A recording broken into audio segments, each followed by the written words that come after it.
Thank you, and good morning. Are you inferring a causal relationship between somebody holding up a card and what a speaker does? Dream on. Yeah. So it's a long way from LA to Washington, and while I was sitting in seat 11D, I thought about what I might talk about today. I was asked to sort of give an overview of how we got to where we are now, I think, thinking that somehow I represented the past of causal inference. I've arrived. So what I'm going to do is talk a little bit about causal inference and risk assessment, describe some of the evolution, truly going back. Those of you who took Epi 1 anywhere may see a familiar slide or two. And I will say, across my career of teaching public health and epidemiology, one of my favorite ways to torture students has been to ask them to define what a cause is.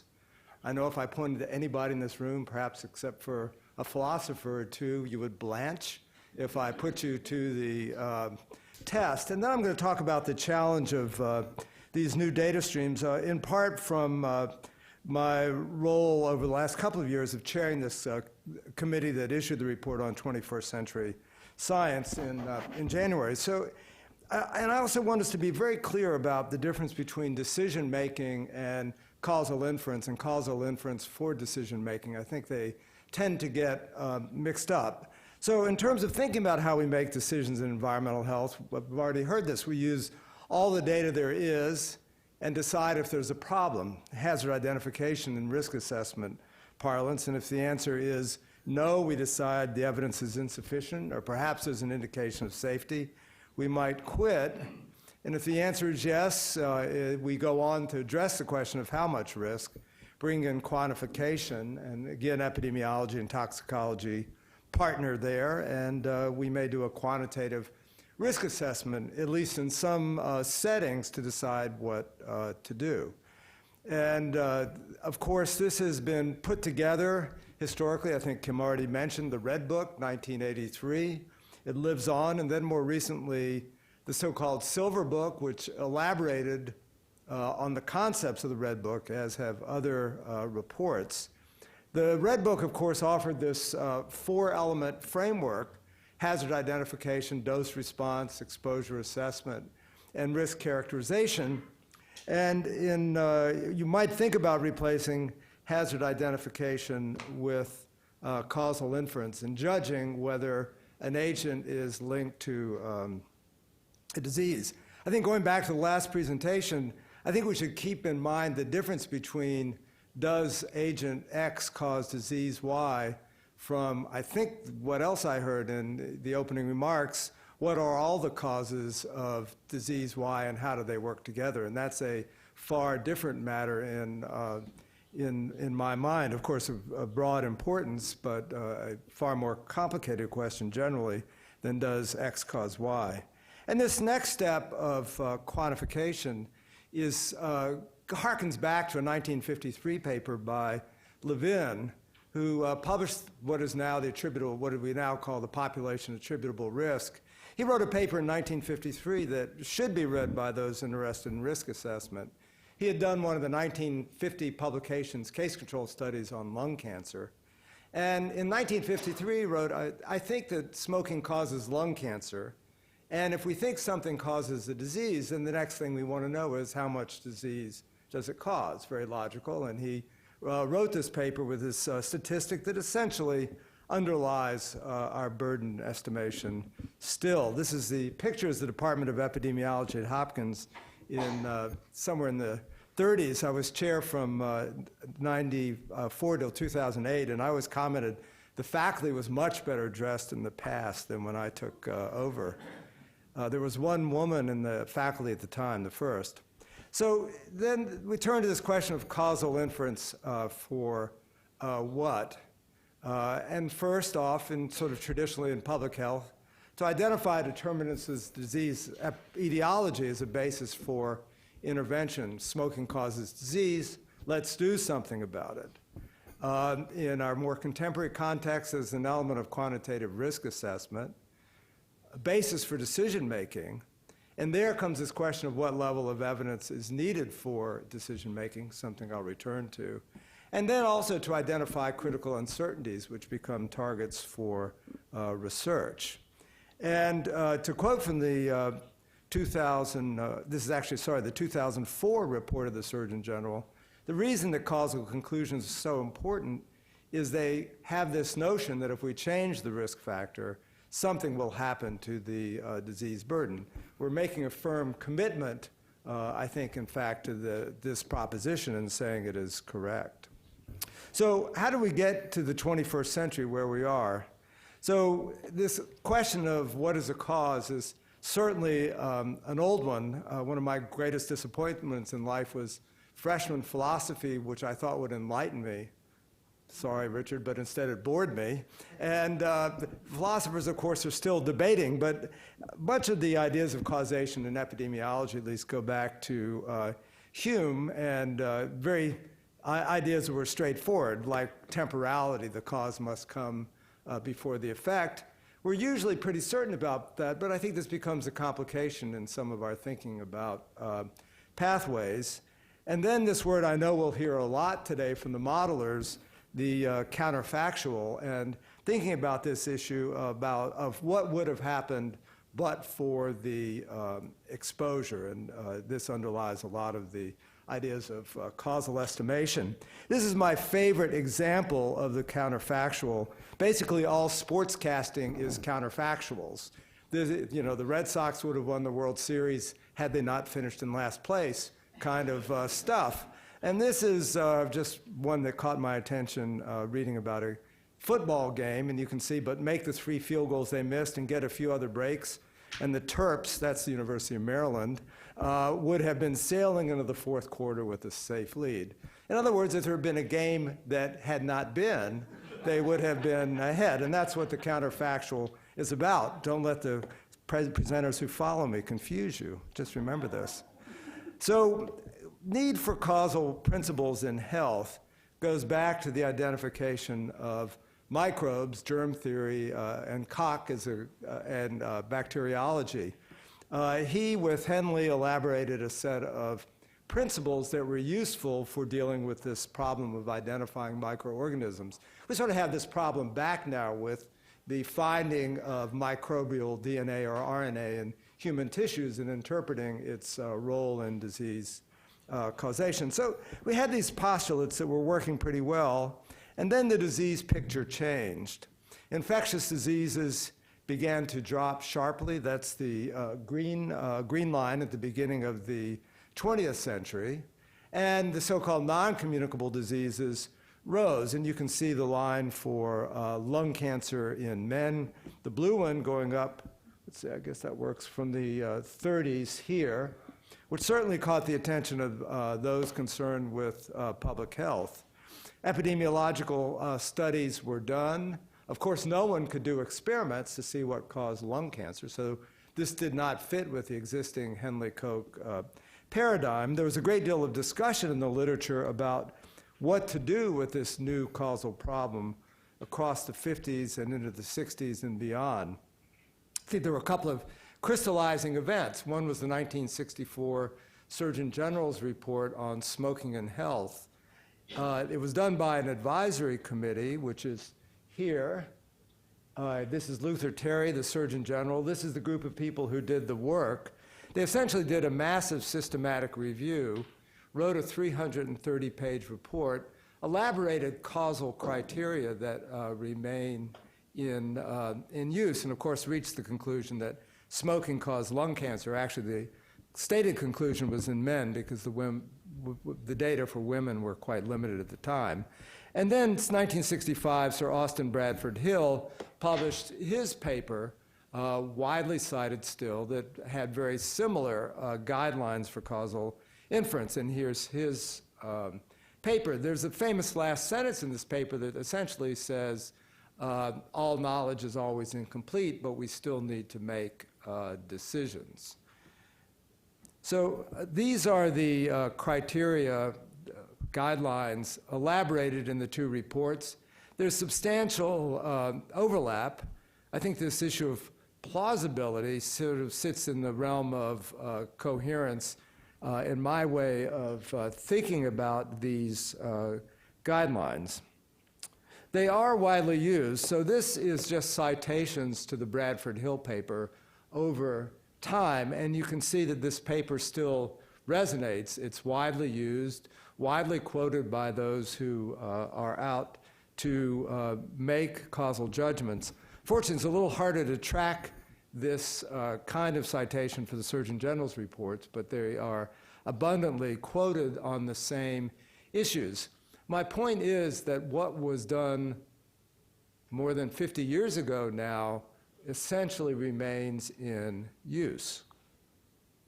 So they're embedded, for example, these guidelines in the US EPA cancer guidelines of 10 plus years ago, the IRIS preamble, the IARC preamble, and more. So what was elaborated for non-communicable diseases, these principles remain in use and presumably useful because we are still using them. Now, what about the process as we've elaborated it? This is a simple schematic, another set of black boxes, but at the start, research, developing evidence, making observations of people, individuals, groups, human experiments, other research, toxicological research, whether whole animal bioassays or in vitro assays, the synthesis of that information in some way that we can capture it, that we can look at it. And now we would use systematic review, perhaps meta-analysis, and think about ways that we might join streams of evidence, human and animal. And this is the domain of systematic review, and then on to this area where we use expert judgment and perhaps our causal criteria or guidelines to make a judgment. And here still, we'll hear about other alternatives to a group of people sitting around a table in this building or elsewhere and making judgments. But that's still what we are doing by and large. Just as a reminder, these guidelines worked well for tobacco smoking, and I'm just going to race through in a way to show you how easy it was to get started with the example of smoking and lung cancer and other diseases. Exposure should precede effect. That was certainly easy for tobacco. People smoke for a long time and then get lung cancer. And then strength of association.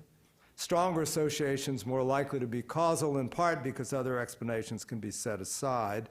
And again, just going back to some of the earliest studies, you can see how strong the association of smoking with lung cancer was. In fact, some of these studies, like Winder, Graham, Dahl-Hill, were done before the odds ratio was actually described. So these measures of association were not in the original articles, but very strong associations. There's dose response and consistency. And again, here's dose response from the British doctor study, rising lung cancer mortality with more cigarette smoke per day. This is something I put together for the litigation by the state of Minnesota against the tobacco industry. These are the results of about 70 epidemiological studies showing relative risk for lung cancer compared with never smokers. Here's an example of the counterfactual, the comparison to never smokers as though this would have been the experience of those who smoked had they not smoked. But here again, dramatically increased risks. Few things increased disease risk 40-fold.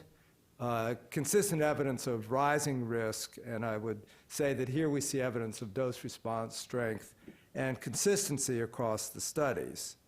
And then consistency on replication, again, back to that.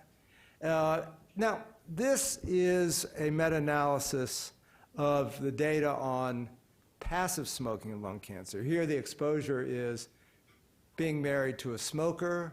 The comparison is being married to a never smoker. These are relative risks of lung cancer in women who have never smoked themselves. You can see a range. You can see that the confidence intervals become wide. They become wider as you go to the smaller studies, of course. And the summary estimate here is about 1.25. I bring this up because this is also an association that was found to be causal in the 1986 Surgeon General's report, in a report from the National Research Council, and in fact by IARC. So here, in fact, plausibility was an important part of the story. We knew, of course, that secondhand smoke had many of the same carcinogens as mainstream smoke inhaled by smokers. There was knowledge of the mechanisms even then by which smoking caused lung cancer. So what we have is a summarization of the epidemiological evidence. I think the decision did not hinge on the position of that bottom point estimate and its statistical significance, but on far broader range of evidence. And of course, here was a very important and powerful conclusion that helped support the move to clean indoor air. Then this was included in the 64 report, what happens when the exposure is removed, something that Hill commented on, and of course, risks go down. And this again, back to the Minnesota trial, shows a number of studies in terms of what happens to the relative risk of lung cancer in smokers compared to those who do not smoke, and shows how the risks drop. So, and then of course, biological plausibility, and that's a part of where we are now in thinking about data that describe pathways and lead us to mechanisms.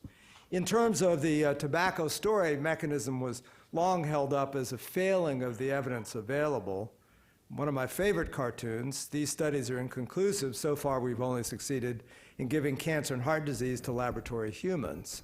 Now, the point here is that a lack of plausibility was held up as a counter to the idea of causation by the tobacco industry, with the argument for sort of a strict mechanistic approach in which somehow the mechanism by which smoking caused lung cancer had to be identified and an animal model developed. And that was the argument for years, really a misuse of the causal framework. But I will say that as a reminder, these causal frameworks also offer a framework for developing counter-arguments as to why causation does not exist. Now, as to strength of evidence, this is something important around decision-making. Many factors, of course, figure into decision-making in public health. One is the strength of evidence, countered by how uncertain the evidence is. And then, of course, all the other stuff that also plays out into decision-making. So it's important to be able to say exactly how strong the evidence is. Is the evidence beyond a point at which there's certainty? Sort of, if there's sort of equal chance of causation, non-causation, have we gone beyond this point of balance, of equipoise? Is that the point at which we need to be for decision-making? And how do we describe how certain we are? Do we use our favorite Bayesian approach? Do we use expert judgment? In the Surgeon General's reports, beginning with 2004, we went back and re-standardized the terminology for strength of evidence. And here you can see the scale. The Environmental Protection Agency, in looking at the criteria air pollutants, went to a 5-level scale when they revised their approach to developing the National Ambient Air Quality Standards about 12 years ago now, I think, 10, 12 years ago. And so in any case, it's important to use language that describes what we have and language that can be understood. So here is one example of a scale for describing strength of evidence. Now, I want to go on to sort of our current problem and why we're here today. That is this problem of new data. So I've listed some of the things that we'll be talking about over the day. Exposomics, which others will be describing. New non-apical endpoints, markers of early disease, pathway perturbation, and so on. The ability to stratify populations by phenotype and genomics and try and understand within groups in the population that may have varying susceptibility and perhaps varying underlying mechanisms, what role a factor may have in disease production. So we have new challenges. One person, too much data, perhaps my simple summary. So that brings me just to a quick overview of the report that was released in early January using 21st century science to improve risk-related evaluations.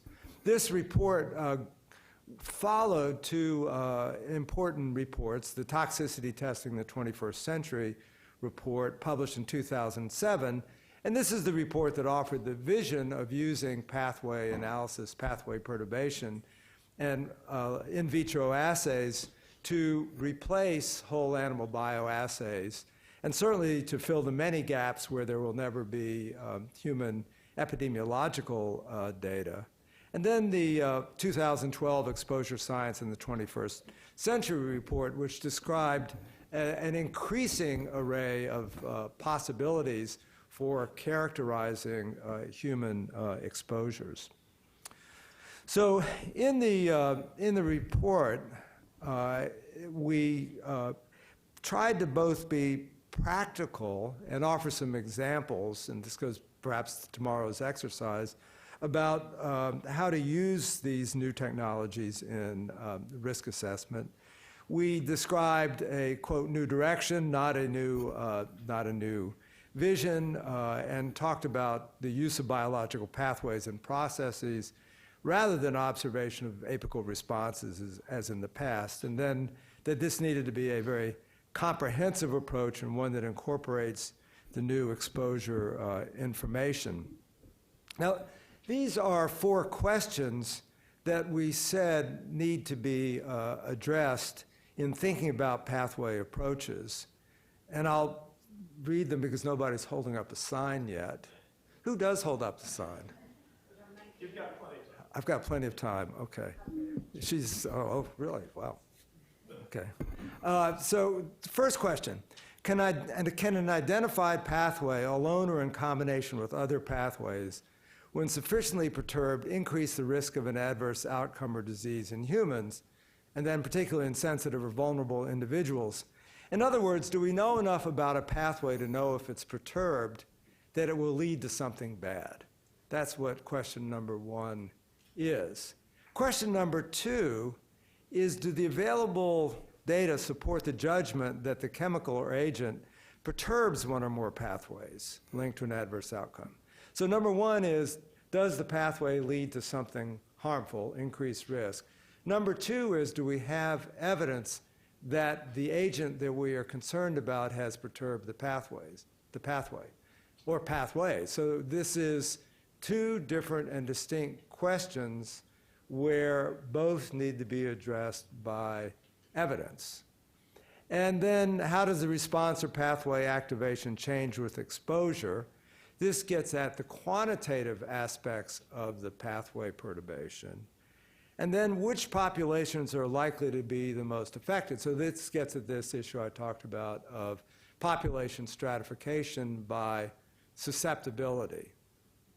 Okay, so 4 important questions, all needing to be addressed by data.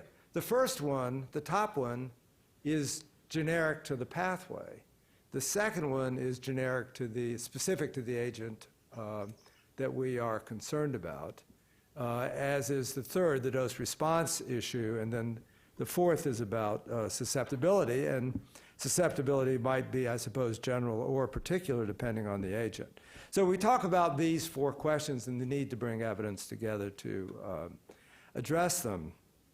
We acknowledge the complexity of what we're trying to do with thinking about pathways, that an adverse outcome might come from multiple mechanisms which have multiple components, and we go through some thinking about this in the report. Now, then on how to put the evidence together. And this goes back, I think, to sort of the heart of what the workshop is about. Once we have the data, how do we look at it, evaluate it, and decide how complete the evidence is in hand to address the 4 questions that I showed you? And what is our basis for making judgments? So we spent a lot of time talking about this. Paolo Vanese, who's in the audience, was a key committee member here. We wrote and rewrote chapters on this multiple times. And in the end, what we wrote said that we still lack approaches other than expert judgment for this synthesis of information. We said that the Bradford Hill guidelines could be used to help to answer such questions. We struggled over alternatives, but we concluded in the end that guided expert judgment should be used in the near term for integrating diverse data streams for drawing causal conclusions. So what we used to do, we said, let's keep doing it for now. We think this, we said that this is a tough problem and one that really has not received enough attention, and that we need a way to move forward in coming up with alternative approaches.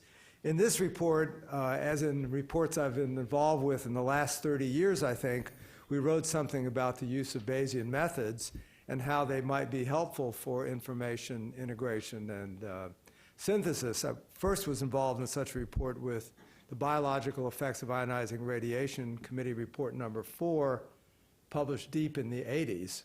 So we still have hope, but we're not there yet, and we offer a case study of the use of Bayesian approaches.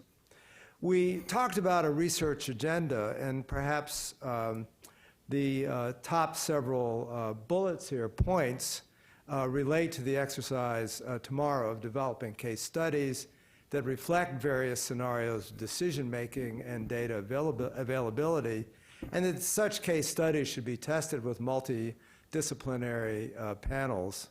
I confess right now I have to go home this evening, so good luck with the debates tomorrow. I'll look forward to hearing the resolution. That we should catalog what we do as we approach these challenges so we can see how expert judgment moves here. I mean, these expert judgment processes around causation have not been studied as much as they should. And then we talk about looking at using the new tools to incorporate 21st century science into risk assessment, and we mentioned such as Bayesian approaches. So we think that in the report that these new pathway-based approaches can be useful now, and in fact, our case studies point to some real-world examples where these methods have already proved useful. Clearly, achieving this vision, the vision elaborated in the 2 prior reports, will take time and will be evolutionary. So this is the famous Yogi Berra quote, "It's like deja vu all over again." I can imagine a workshop 5 years from now, 10 years from now, who knows how many years, X years from now, where these same challenging issues are being discussed. There's even more data to synthesize. So let's see what happened. But if I can make any prediction today, there will be more workshops. Thanks.